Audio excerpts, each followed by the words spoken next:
नाजरीन, इंजीली मीडिया के एक और वीडियो में आप सबको खुश आमदेद। गुज़श्ता चंद हफ्ते पहले हमने बाइबल मुकद्दस के एक नहायत ही अहम मजमून पर 2 वीडियोस अपलोड किए थे। तो नाजरीन, आइए हम थोड़ी सी नजरसानी करते हैं कि ये मजमून क्या था। बाइबल मुकद्दस में पुराने अहदनामे में हमें एक नबी का जिक्र मिलता है जिसने आना था और जो मूसा की मानद होगा। तौरेत की 5वीं किताब यानी इस्तिस्ना की किताब के 18वें बाब की 15वीं और 18वीं आयत में इस नबी का जिक्र मिलता है। वो नबी मूसा की मानद होगा। इसे हम मसीले मूसा भी कहते हैं। अब ये मसीले मूसा नबी कौन है? हमने इसके बारे में इस्तिस्ना की किताब ही से देखा था कि सबसे पहले तो ये नबी फिलिस्तीन की सरजमीन में आएगा। ये बनी इसराइल के लोगों में से होगा, क्योंकि हजरत मूसा ने कहा कि ये तेरे ही भाइयों में से यानी बनी इसराइल के कबीलों में से आएगा, और फिर ये कि तेरे ही दरमियान में से, फिलिस्तीन की जमीन में बनी इसराइल और उनके दरमियान में से होगा। नए अहदनामे में यूहन्ना रसूल की इंजील में जब यूहन्ना बपतिस्मा देने वाले से ये पूछा गया कि क्या तू एलिया है, उसने कहा मैं नहीं। क्या तू वो नबी है, उसने कहा मैं नहीं। तो वो नबी जो नए अहदनामे में जिसका जिक्र है, और यहूदी उलमा, फरीसी, फकीही और ये सारे लोग जो थे जिसके मुंतजर थे, वो दरअसल यही नबी है जिसने आना था फिलिस्तीन की सरजमीन में, उन्हीं लोगों में, उन्हीं के दरमियान में से। लिहाजा चूंकि ये सारी शरायत यूहन्ना बपतिस्मा देने वाला पूरी करता था, इसलिए उन्होंने उससे पूछा क्या तू वो नबी है, लेकिन उसने कहा मैं वो नबी नहीं हूँ। फिर हमने ये भी देखा था कि बहुत सी चीजें ऐसी हैं जो जाहिर करती हैं और साबित करती हैं कि वो नबी दरअसल खुदावंद यीशु मसीह थे। यानी कि उनका बचपन, उनके वो हालात जिनमें पैदा हुए, वो उसी तरह के थे जब हालात बुजुर्ग मूसा की पैदाइश पर थे। और हमने बहुत सी चीजें देखी जिनमें इन दो शख्सियात, इन दोनों मुकद्दस शख्सियात में ममासलत पाई जाती है। यानी पुराने अहदनामे में बुजुर्ग मूसा की जिंदगी और उनकी नबियाना सिफतों और उनकी नबियाना खिदमत में, और वही चीजें हमें उत्तम दर्जे में मिलती हैं खुदावंद यीशु मसीह की जिंदगी में, उनकी नबियाना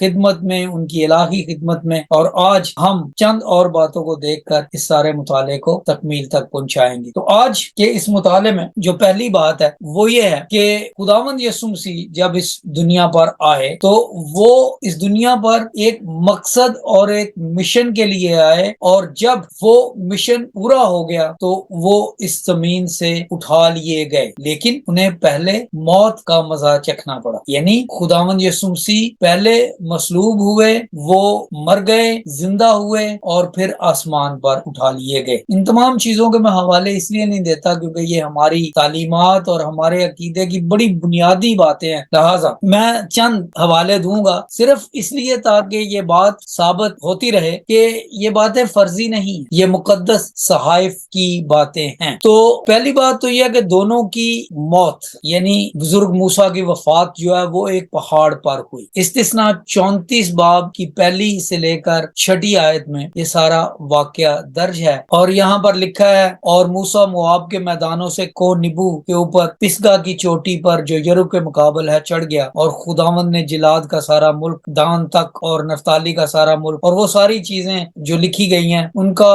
हासिल कलाम ये है 5वीं आयत में, इस्तिस्ना 34 बाब की 5वीं आयत में, बस खुदावंद के बंदा मूसा ने खुदावंद के कहने के मुवाफिक वहीं मोआब के मुल्क में वफात आई। बुजुर्ग मूसा की वफात एक पहाड़ पर हुई। इसी तरह से खुदावंद यीशु मसीह की वफात एक पहाड़ पर यानी कोहे कलवरी पर हुई। क्यों? इसलिए क्योंकि खुदावंद यीशु मसीह तकमील थे बुजुर्ग मूसा की खिदमत की, और वो मूसा की मानद थे। अब बहुत से लोग जो है उनकी मौत पहाड़ों पर होती है, लिहाजा ये बात बजाते खुद इतना बड़ा नुक्ता नहीं है जितना कि वो नुक्ता है जिसका मैं अब जिक्र करने लगा हूँ, और वो ये है कि मरने के बाद ना बुजुर्ग मूसा इस दुनिया में, इस जमीन पर है, इस जमीन में है, और ना खुदावंद यीशु यसुमसी। बुजुर्ग मूसा जो है उनको जिंदा किया गया और फिर उन्हें आसमान पर उठा लिया गया, यानी दोनों को, खुदावंद यसुमसी को भी आसमान पर जिंदा उठा लिया गया कब्र से जी उठने के बाद, और इसी तरह से बुजुर्ग मूसा को भी कब्र से जिंदा करने के बाद आसमान पर उठा लिया गया। अब ना सिर्फ खुदावंद यसुमसी को आसमान पर उठा लिया गया, ना सिर्फ बुजुर्ग मूसा को आसमान पर उठा लिया गया, जरूरी बात यहाँ पर यह है कि उन दोनों ने पहले मौत का मजा चखा। जो नबी मूसा की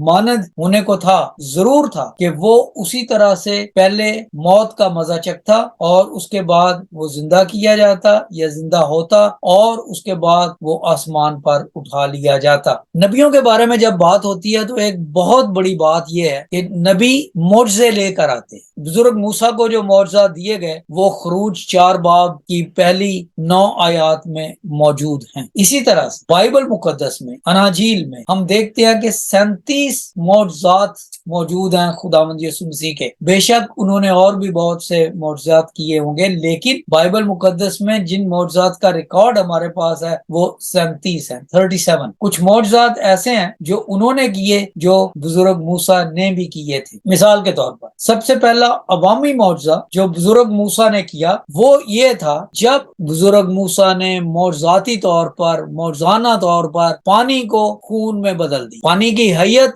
बदल गई। पानी की हैयत को बदल देने का मौजज़ा खुदावंद यीशु मसीह ने भी किया। खुदावंद यीशु मसीह ने पानी की नेचर को, हैयत को बदल कर उसे मैं बना दी। न सिर्फ ये, बल्कि हम देखते हैं कि बुजुर्ग मूसा ने मौजज़ाती तौर पर सहरा में अपनी बहुत बड़ी कौम को, एक बहुत बड़े मजमे को मौजज़ाती तौर पर खाना खिलाया, और ये आसमानी रोटी मन, ये खुदावंद यीशु मसीह ने अपने शागिर्दों के होते हुए लोगों को मौजज़ाना तौर पर खाना खिलाया। तो हम देखते हैं कि जो मौजज़े बुजुर्ग मूसा ने किए उसी तरह के मौजज़े खुदावंद यीशु मसीह ने किए। इसलिए क्योंकि खुदावंद यीशु मसीह वो नबी थे जो बुजुर्ग मूसा की मानद थे। मैं तेरी मानद तेरे ही भाइयों में से, तेरे ही दरमियान में से एक नबी भेजूंगा। और जब सहरा में थे तो मौजज़ाती तौर पर बुजुर्ग मूसा ने अपने लोगों के लिए पानी मुहैया किया। मौजज़ाती तौर पर खुदावंद यीशु मसीह ने ना सिर्फ पानी मुहैया किया बल्कि फरमाया कि मैं जिंदगी का पानी हूँ। तो ये तमाम चीजें जो है ये सिर्फ मसीले मूसा नहीं बल्कि वो शख्स कह सकता था जो तकमीले मूसा है। अब एक और बात जो बड़ी दिलचस्प है यहाँ पर, और वो ये है कि दोनों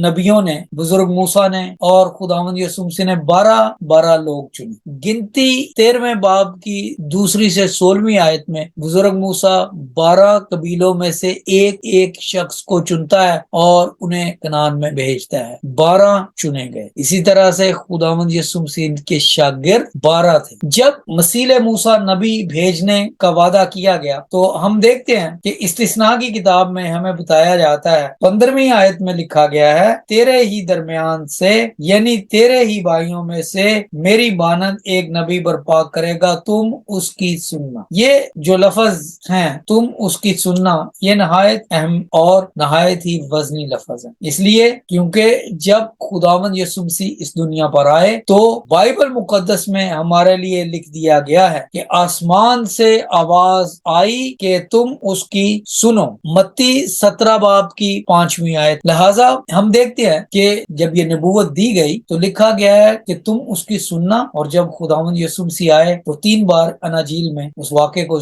बयान किया गया जहां पर बताया गया कि तुम उसकी सुनो। ये एक जगह पे वादा है, नबूवत है, दूसरी जगह पर उस वादे की और नबूवत की तकमील है। इस्तिस्ना 34 बाब की 10वीं आयत में ये बात दोहरा दी गई है कि जो नबी मूसा की मानद होगा वो खुदा के साथ रूबरू बातें करेगा, क्योंकि कोई और नबी ऐसा नहीं हुआ जिसने खुदा के साथ रूबरू बातें की हों। बुजुर्ग मूसा को हम इसलिए कलीमुल्लाह कहते हैं क्योंकि जब खुदावंद यीशु मसीह तो ना सिर्फ कलीमुल्लाह थे, वो कलामुल्लाह, कलमतुल्लाह थे। आखिर में अब इन तमाम दलाइल को खत्म करते हुए खुदावंद यीशु मसीह के ही अल्फाज आपके साथ पेश करना चाहता हूँ। लूका तबीब की मार्फत लिखी गई इंजील और उसका आखिरी बाब यानी 24वां बाब और उसकी 44वीं आयत। फिर उसने उसने उनसे कहा, ये मेरी वो बातें हैं जो मैंने तुमसे उस वक्त कही थी जब तुम्हारे साथ था, कि जरूर है कि जितनी बातें मूसा की तौरेत और नबियों के सहीफों और जबूर में मेरी बाबत लिखी हैं पूरी हों। 45वें आयत में लिखा है, फिर उसने उनके जहन को खोला ताकि किताब मुकद्दस को समझें। ये बहुत जरूरी बात है कि हम ये बात समझें कि तौरेत में, नबियों के सहीफों में, जबूर में जो बातें लिखी गई हैं वो खुदावंद यीशु मसीह के बारे में लिखी गई हैं, इसलिए क्योंकि वो पेशेन गोइयों का महवर है, नबूवतों की तकमील है, और ये सारी बातें जो लिखी गई हैं ये खुदावंद यीशु मसीह के बारे में लिखी गई हैं। अब आखिर में हम बाइबल मुकद्दस में से एक और हवाला आपके सामने पेश करना चाहते हैं। यूहन्ना रसूल की इंजील और उसके 5वें बाब की 39वीं आयत में लिखा है, तुम किताब मुकद्दस में ढूंढते हो क्योंकि समझते हो कि उसमें हमेशा की जिंदगी तुम्हें मिलती है, और ये वो है जो मेरी गवाही देती है। खुदावंद यीशु मसीह फरमा रहे हैं कि किताब मुकद्दस में, तौरेत शरीफ में, अंबिया के सहाइफ में, जबूर में जो कुछ भी नबुव्वतन लिखा गया है वो खुदावंद यीशु मसीह के बारे में लिखा गया है। लिहाजा मसीह मूसा यानी वो नबी जो मूसा की मानंद होगा, वो नबी जिसका शक फकीहों और फरीसियों को यूहन्ना बपतिस्मा देने वाले पर हुआ था, वो खुदावंद यीशु मसीह थे। Thank you very much for subscribing to and watching Injili Media. May God bless you all.